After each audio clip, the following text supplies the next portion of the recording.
नमस्कार, स्वागत है आपका बड़ी खबर में और मैं हूं आपके साथ दुर्गेश पांडे। दिन की 4 बड़ी खबरों में को लेकर हाजिर हूं मैं और आज हम बात करेंगे। सबसे पहले बड़ी खबर नूंह से है, जहां पर भारत जोड़ो यात्रा आज हरियाणा में प्रवेश कर चुकी है। वहीं दूसरी खबर कोरोना को लेकर है, जो पूरे भारत में कोरोना के नए वेरिएंट के 3 मरीज मिलने से भारत सरकार की चिंताओं को बढ़ा दिया। वहीं तीसरी खबर कैथल से है, जहां पर दुष्कर्म करने के मामले में दोषियों को 25-25 साल की कैद और 35-35 हजार रुपए जुर्माना की सजा सुनाई गई है। साथ ही चौथी खबर हरियाणा प्रदेश से ही है, जहां पर प्रदेश में बढ़ती ठंड और कोहरे के कहर ने लोगों को परेशान कर रखा है। आपको बता दें कि हरियाणा में लगातार ठंड और कोहरे में इजाफा होता जा रहा है, जिसकी वजह से लोग परेशान हैं और अलाव का सहारा ले रहे हैं। पहली खबर जो हम आपको बता रहे वो कांग्रेस की भारत जोड़ो यात्रा की है। पूरे देश में ये भारत जोड़ो यात्रा कांग्रेस पार्टी की निकल रही है और इसको कांग्रेस के पूर्व राष्ट्रीय अध्यक्ष राहुल गांधी इसकी अगुवाई कर रहे हैं। और ये यात्रा प्रदेश में नूंह पहुंची और जहां पर पार्टी के कई पदाधिकारी और कार्यकर्ता इस यात्रा में शामिल हुए। इस दौरान राजस्थान के मुख्यमंत्री अशोक गहलोत भी इस यात्रा में शामिल हुए। आपको बता दें कि कांग्रेस पार्टी लगातार इस यात्रा को लेकर एक्टिव है और प्रदेश और पार्टी के तमाम नेता जो कांग्रेस से जुड़े हुए हैं वो लगातार इस यात्रा को लेकर उत्साहित हैं। 4 तस्वीरें हम आपको आपकी टीवी स्क्रीन पर दिखा रहे हैं, जिसमें पहली खबर से जुड़ी हुई पहली तस्वीर है जो भारत जोड़ो यात्रा को लेकर है और आज हरियाणा में भारत जोड़ो यात्रा का दूसरा दिन है। वहीं दूसरी खबर कोरोना से जुड़ी हुई है। आपको बता दें कि कोरोना ने एक बार फिर से दस्तक दे दी है। वहीं तीसरी खबर दुष्कर्म के मामले को लेकर है, जिसमें 25 साल की सजा दोषियों को सुनाई गई है। वहीं चौथी खबर सर्दी और कोहरे से जुड़ी हुई है। आपको बता दें कि प्रदेश के तमाम हिस्सों में लगातार ठंड में इजाफा हो रहा है, इसके साथ ही धुंध और कोहरे में भी इजाफा हो रहा है, जिससे लोगों को काफी परेशानियों का सामना करना पड़ रहा है।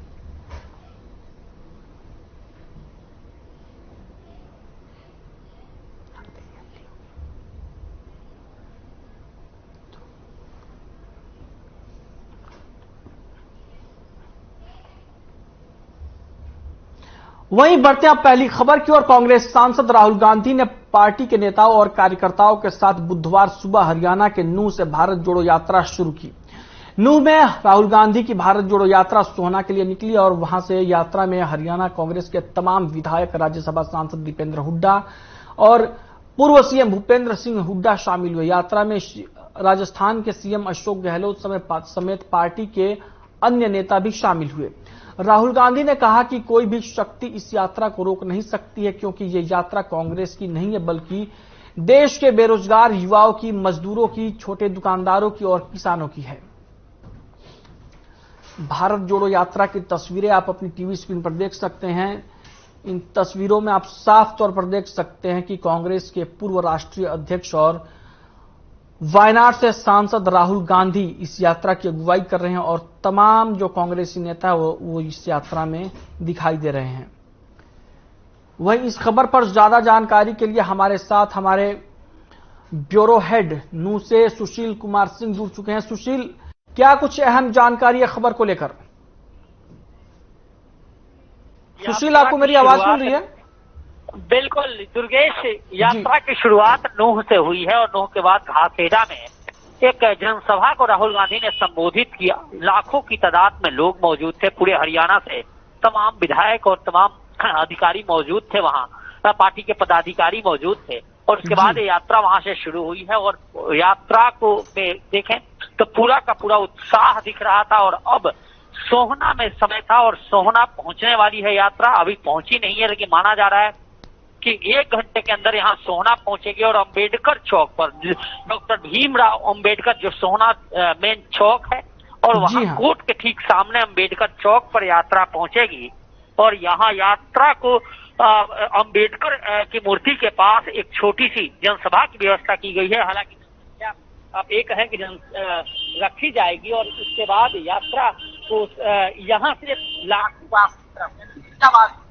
जब चपलवल की तरफ जब यात्रा घूमेगी उसके बाद लाखों वास में रात्रि विश्राम है। तो ये पूरा यात्रा का मैप है और आपको देखें तो निश्चित तौर पर प्रशासनिक जो अधिकारी हैं वो लगाए गए हैं कि किसी तरह की कोई खलल न पड़े, यात्रा में विघ्न न हो और सुरक्षा की पूरी व्यवस्था की गई है। जी सुशील, इस यात्रा में हरियाणा कांग्रेस के कौन कौन से नेता मौजूद हैं?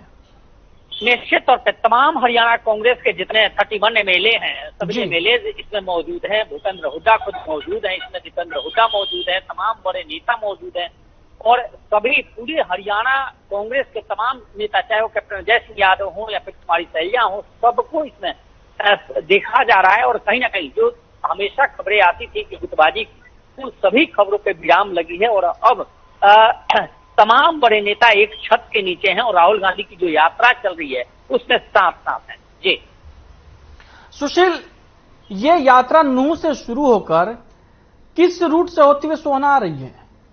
देखिए, नूंह से डायरेक्ट जो इसे गुड़गांव अलवर रोड कहते हैं और इसमें जो शुरुआत हुई है तो ये नूंह से सीधा रोड सोहना की तरफ आता है और सोहना की तरफ वो चलते हैं। जगह जगह हालांकि कई स्थान, दर्जनों स्थानों पर जितने पार्टी के नेता हैं, कांग्रेस के पदाधिकारी हैं, वो अलग अलग स्थानों पर उस यात्रा की स्वागत के लिए अलग अलग स्थानों पर उन्होंने व्यवस्थाएं कर रखी है और वहाँ वो स्वागत कर रहे हैं और स्वागत के साथ यात्रा आगे बढ़ रही है। सोहना पहुंचेगी और सोहना से फिर बल्लभगढ़ रोड की तरफ पलवल रोड की तरफ बढ़ेगी और फिर लाखोवास गांव में इसका विश्राम दिया गया है।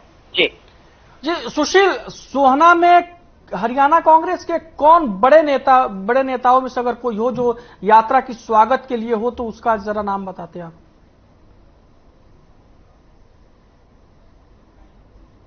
हैं जितेंद्र भारद्वाज, उनकी जिम्मेदारी है सोहना में करने की। और मेरे पीछे अगर तस्वीर मैं दिखाऊं आपको तो जरा पीछे देख सकते हैं कि वही तस्वीर है कि पीछे अंबेडकर भवन है और यहाँ पे व्यवस्था की गई है कि राहुल गांधी यहाँ पहुंचेंगे। पहुंचने के बाद उनका यहाँ स्वागत किया जाएगा और स्वागत के बाद यात्रा आगे बढ़ेगी। तो तमाम जो लोग हैं आसपास में, आपको ये कहें कि बिल्डिंगों के छतों पे चढ़े हुए हैं और कहीं ना कहीं राहुल गांधी की एक झलक पाने के लिए या इस यात्रा में शामिल होने के लिए और यात्रा का दीदार करने के लिए, समर्थन करने के लिए तमाम लोग हैं। साथ ही दुर्गेश, एक चीज और मैं आपको बताऊं कि पूरी रूट का मैं नूंह पहुंचा था और नूंह में जनसभा के बाद जब मैं निकला और जब अगर इन रास्तों की बात करें तो हर स्थानों पे तमाम जो बोर्ड है पार्टी नेताओं के, वो प्रचार प्रसार से और बोर्ड से पूरा पटा हुआ है। और मेरे पीछे भी जो आप डीजे की आवाज सुन रहे होंगे, तमाम पूरे इलाके में चाहे जितने भी पार्टी के नेता हैं, कार्यकर्ता हैं,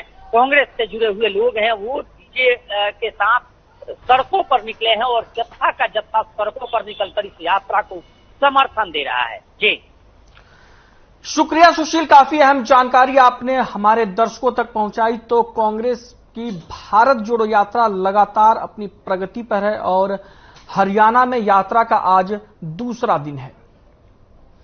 वहीं दुनिया में एक बार फिर से कोरोना ने दस्तक दे दी है और कोरोना के नए वेरिएंट ने कई देशों में हाहाकार मचाना शुरू कर दिया है।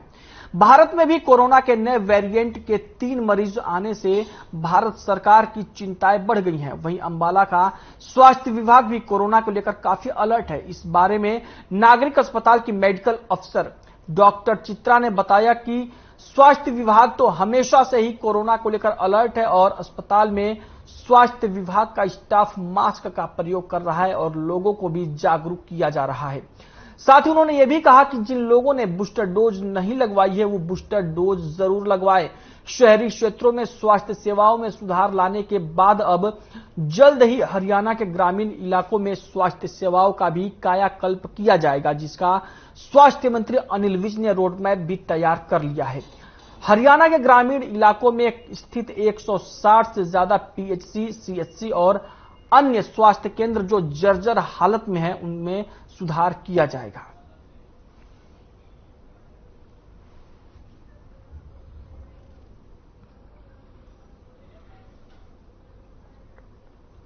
टूटी फूटी जितनी पीएचसी, सीएचसी हैं, सबको तोड़ दो, उनकी जगह नई पीएचसी बनाओ और एक डिजाइन की, ताकि दूर से ही पता लग जाए कि ये पीएचसी है।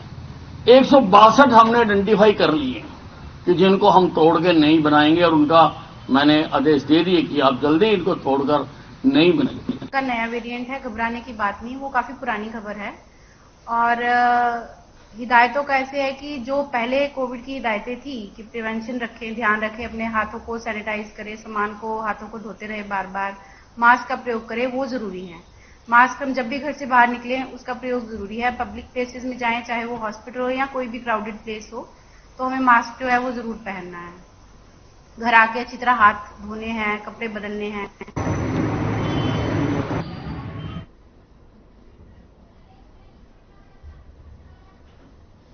वही खबर पर ज्यादा जानकारी के साथ नरेश सैनी हमारे संवाददाता अंबाला से हमारे साथ जुड़ चुके हैं। जी नरेश, क्या कुछ अहम जानकारी है खबर को लेकर, और अंबाला में कोरोना को लेकर किस तरीके की अलर्ट जारी की गई है और स्वास्थ्य विभाग की क्या कुछ तैयारियां हैं? जी बिल्कुल, देखिए दुर्गेश, मैं बताना चाहूंगा कि अंबाला में हालांकि पहले भी जो स्वास्थ्य विभाग था वो काफी अलर्ट नजर आ रहा था, और हालांकि अब जब से अलर्ट जारी हुआ है तब से और भी ज्यादा जो है अलर्ट जो स्वास्थ्य विभाग की टीम यहाँ पर हो गई है। और डॉक्टर का साफ तौर पर कहना है कि हमने पहले भी अच्छे इंतजाम किए हुए हैं, और अब भी हम लोगों को, इसके साथ ही उन्होंने लोगों को भी एक अपील की कि वो प्रॉपर मास्क लगाएं और उचित दूरी भी बनाए रखें, और इसके साथ ही बार बार हाथ धोएं ताकि कोरोना के जो लक्षण है उनको आने से पहले ही खत्म कर दिया जाए। और इसके साथ ही उन्होंने कहा कि जिन लोगों ने बूस्टर डोज नहीं लगवाई वो बूस्टर डोज भी अपनी जरूर लगवाएं, और इसके साथ जो वैक्सीनेट नहीं हुए जो लोग वो अपने आप को वैक्सीन कराएं।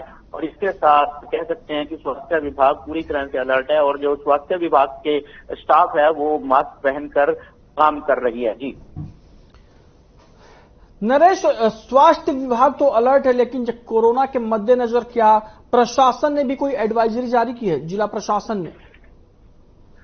जी बिल्कुल, देखिए जैसा कि गृह मंत्री अनिल विज ने भी साफ तौर पर कहा है कि हमारा जो हरियाणा है वो स्वास्थ्य सुविधाएं पहले भी पूरी तरह से चौकस है, और इसको लेकर पूरी तैयारियां हमारी पहले से ही हैं, और इसको लेकर आज एक बार फिर से जो है स्वास्थ्य विभाग के जो डॉक्टर हैं वो पूरी तरह से तैयार हैं किसी भी स्थिति से निपटने के लिए।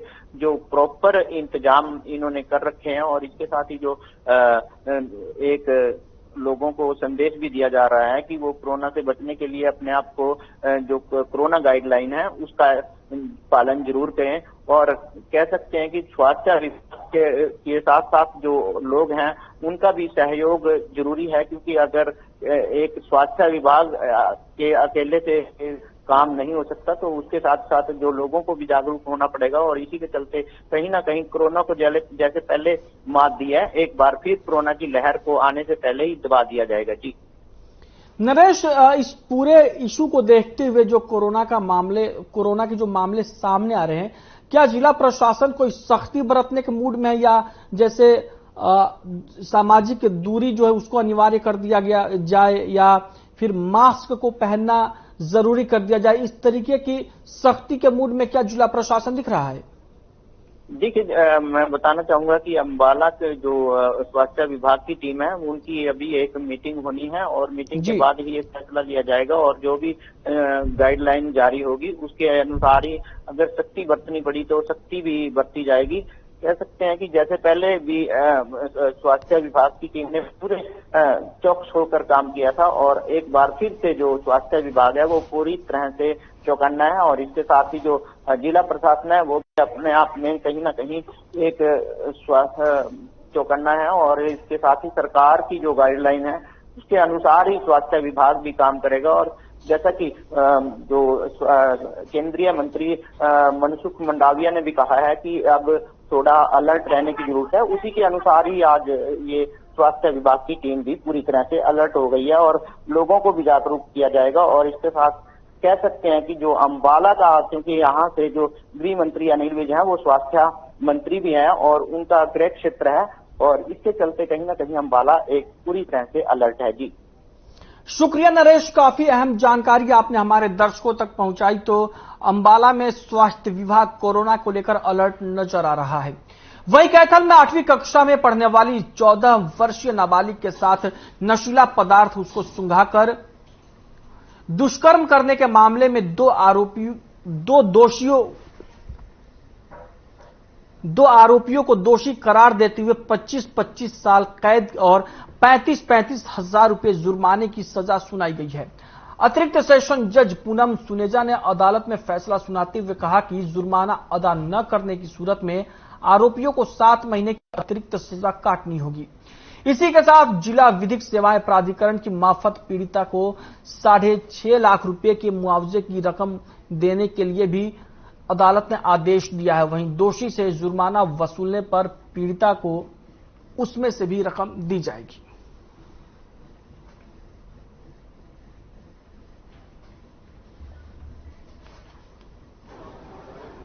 ये सर इसमें 19/11/19 को जो पीड़िता है बच्ची, उसकी उम्र जो है तकरीबन 13 साल की है।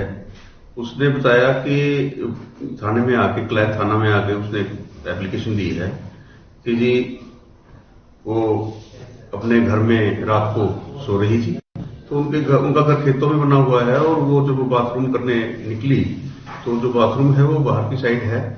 तो इसी समय एक बाइक पर 2 आरोपी जो हैं, मुकेश सन ऑफ प्रेम और तरसेम सन ऑफ सुभाष, एक मोटरसाइकिल पर आए और पीड़िता के मुंह पर कपड़ा डालकर उसे एक कोठे में ले गए, खेतों में बने हुए कोठे में ले गए और उसके साथ गलत काम किया। थाने में आके, क्लैथ थाना में आके उसने एप्लीकेशन दी है कि जी वो अपने घर में रात को सो रही थी, तो उनका घर खेतों में बना हुआ है और वो जब बाथरूम करने निकली तो जो बाथरूम है वो बाहर की साइड है।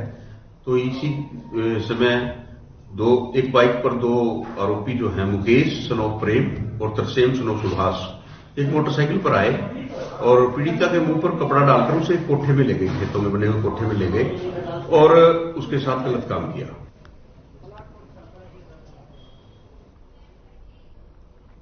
खबर पर ज्यादा जानकारी के साथ विपिन शर्मा हमारे संवाददाता कैथल से हमारे साथ जुड़े हुए हैं। जी विपिन, क्या कुछ अहम जानकारी है खबर को लेकर? एक 3 साल के अंतराल के बाद एक नाबालिग पीड़िता को न्याय मिला है। ये बता दें कि क्लैथ थाना क्षेत्र की है कि नाबालिगा अपने घर में थी, खेतों में मकान बना हुआ था, उनका जो शौचालय था वो घर से बाहर था, तो शौचालय नहीं थे, तो वो रात के शाम के थोड़ी देर शाम वो वापिस आई तो 2 युवकों की, मुकेश और तरसेम की नजर उस पर पड़ी। मोटरसाइकिल पे आ रहे थे, उन्होंने उस लड़की के मुंह पे कपड़ा डाला, उठाकर एक खेतों में सुनसान कोठड़े में ले गए जहां पे उसके साथ बलात्कार किया। इसकी शिकायत थाने में दी गई। 3 साल तक लगातार हर पहलू की जांच की गई ताकि केस में कोई कमी न रह जाए और कोई दोषी को दोषी न करार दिया जाए। लेकिन सभी जांच कोई पहलुओं की जांच करने के बाद ये पाया गया कि इन दोनों युवकों ने ही नाबालिग के साथ बलात्कार किया है। इन दोनों को 25-25 साल की सजा सुनाई गई। जुर्माने का क्या प्रावधान है? अगर जुर्माना, ये दोषी जो करार दिए गए युवक अगर जुर्माना ना चुकाते हैं तो फिर क्या कंडीशन है? 6.5 लाख रुपए का जो जुर्माना अगर ये इनको लगाया गया है, जिसमें पीड़िता को भी मुआवजा मिलेगा, अगर ये जुर्माना नहीं सुझाते तो इनकी सजा को अतिरिक्त सजा बढ़ा दी जाएगी। शुक्रिया विपिन, काफी अहम जानकारी आपने हमारे दर्शकों तक पहुंचाई। तो कैथल में नाबालिग से दुष्कर्म के मामले में दोषी करार दिए गए 2 शख्स को अदालत ने 25-25 साल कैद की सजा सुनाई है। वहीं पूरे प्रदेश में बढ़ती धुंध और कोहरे के कारण आम नागरिकों को परेशानियों का सामना करना पड़ रहा है, जिसके चलते स्कूली बच्चों की पढ़ाई प्रभावित हो रही है। लोग ठंड से बचने के लिए अलाव का सहारा ले रहे हैं।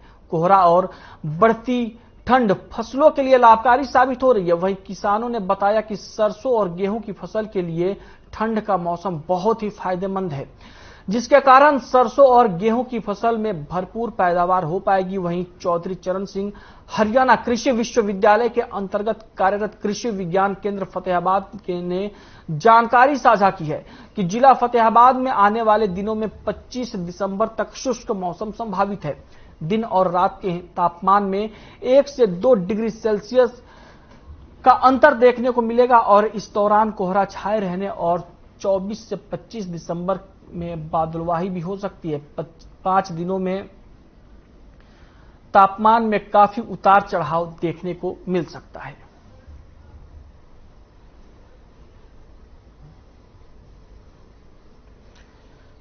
ठंड से लोग लगातार धुंध पड़ रही है, इससे तो जो फसल है उसमें फायदा है, बस क्योंकि गर्मी से तो ये फसल अच्छा है। धुंध ये जरूरी बात है, एक्सीडेंट होते हैं, लेकिन सरकार को भी इसके अंदर जैसे कुछ वाहनों का टाइम टेबल है, सरकारी बसों का जैसे दूसरे स्टेट में टेबल कर देना चाहिए। जैसे नाइट की सर्विस है उनको सुबह एक स्टेट में किया 8 से 8।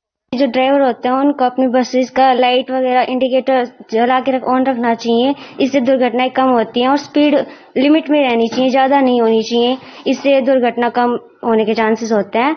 और जो बच्चे हैं उनको कोट वगैरह कैप वगैरह पहननी चाहिए, उससे वो सर्दी से बचे रहेंगे। और मास्क वगैरह लगाना चाहिए जिससे उनका इन्फेक्शन दूसरों के पास ना जाए।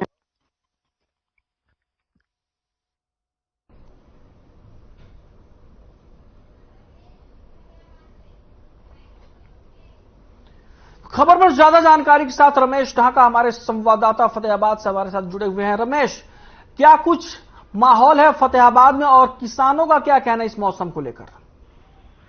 देखिए दुर्गेश, बताना चाहूंगा, अगर कोहरे की अगर मैं बात करूं तो बहुत ज्यादा कोहरे की जरूरत भी है, क्योंकि जो इस समय की बात की जाए तो फसलों का जो है वो गेहूं की फसल है, जिसको सबसे ज्यादा जो है ऊपर की जो आसमानी जो धुंध है उसकी बहुत जरूरत है, क्योंकि पैदावार के अंदर सबसे बड़ा योगदान जो होता है गेहूं की फसल है, सरसों की है, चना है। इस समय जो हमारा जो ये क्षेत्र राजस्थान बॉर्डर से सटा हुआ क्षेत्र है, जहां पर किसानों के चेहरे पर धुंध को लेकर खुशी देखी जा सकती है। बिल्कुल फायदेमंद है ये। और दूसरी बात, कहीं ना कहीं आम जन जीवन जो है वो अस्त व्यस्त जरूर होता नजर आ रहा है, क्योंकि लगातार धुंध के कारण सिकुड़न बढ़ चुकी है। लोग सर्दी का मौसम सर्दी ज्यादा होने के कारण जो लोग आग का सहारा लेते नजर आए, तपते नजर आए, क्योंकि पशु है, पशुओं के अंदर भी काफी ज्यादा दिक्कतें इस समय हो जाती हैं कोहरे को लेकर, क्योंकि जो छोटे बछड़े होते हैं, गाय भैंस है जो भी हैं, उनको जो काफी परेशानी का सामना करना पड़ता है धुंध को लेकर के। बिल्कुल दुर्गेश, और इसके लिए जो हमारी जो पशुपालन विभाग से भी बात हुई है, उनका भी कुछ दिशा निर्देश उन्होंने जरूर दिए हैं, क्योंकि ग्रामीण क्षेत्र के अंदर पशुओं का बीमार पड़ जाना अक्सर देखा जा सकता है। तो काफी सावधानी बरतनी होगी। शुक्रिया रमेश, काफी अहम जानकारी आपने हमारे दर्शकों तक पहुंचाई। तो लगातार प्रदेश में ठंड और कोहरे का माहौल है और लोग किसान जहां इसको फायदेमंद मान रहे हैं फसलों के लिए, लेकिन वहीं पर लोगों को काफी परेशानियों का सामना भी करना पड़ रहा है। तो बड़ी खबर में फिलहाल के लिए इतना ही। मुझे दीजिए इजाजत, नमस्कार।